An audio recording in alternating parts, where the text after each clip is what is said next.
Being one of the founding members of Judas Priest, K.K. Downing to this very day remains a legend of the world of heavy metal. Yeah, me too. And so just like we did with Glenn Tipton and everybody else in this series, let's take a look at some of the isolated guitar parts for K.K. Downing and then discuss a little something about his guitar playing style overall. Here you go.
K.K. Downing purchased his first acoustic guitar when he was 16 years old for around 10 pounds. And since Kenneth did not have enough money to buy an electric one, he actually made one out of bits and pieces he could get hold of, just to be able to play the music which actually made him pick up guitar in the first place and look and sound just like his guitar heroes Jimi Hendrix and Eric Clapton, the influence of which I think is rather obvious in his playing style.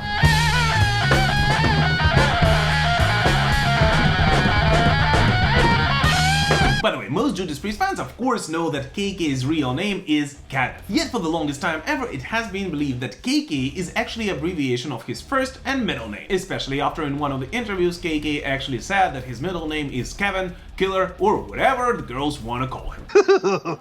And so to this very day, some actually believe that his real name is Kenneth Kevin Downing, which of course is not true, since Ken actually does not have a middle name, and the only reason he's called KK is because back in the early days when he was on a trip in Denmark, a local girl could not pronounce his name and simply called him KK, and it stuck. So for those who still wondered, once and for all, his full name is Kenneth Downing Jr. Exactly. But anyways, just like for his counterpart Glenn Tipton, Ken's playing has changed and evolved a lot throughout his 50+ year long career.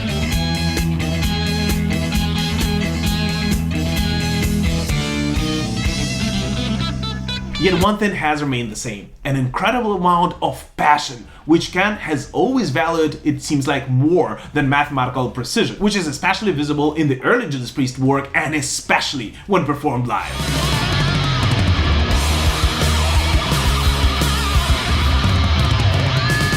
By the way, speaking about the early work, as you might have noticed, this video does not analyze almost any of it. So if you would like me to do a part 2 for KK, Glenn, or anybody else, please do let me know in the comments. As well as who do you think should be the next heavy metal musician we'll look at, and why is it Tony Iommi? I wanted to play drums, but they were too expensive then.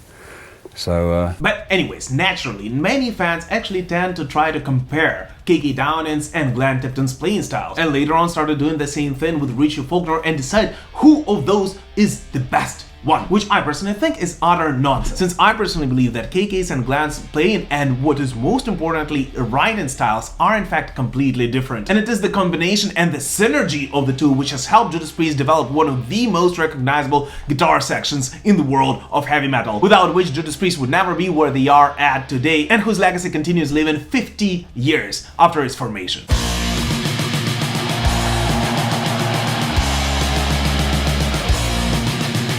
And while you might not be able to tell who is your favorite guitar player in Judas Priest, what you could do is comment which is your personal favorite guitar solo by KK Downing, either in Judas Priest or in his new band KK's Priest.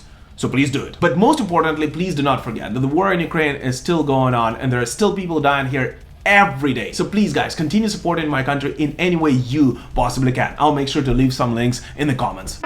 Thank you so much for watching this short video, guys, and we will prevail. Slava Ukraini!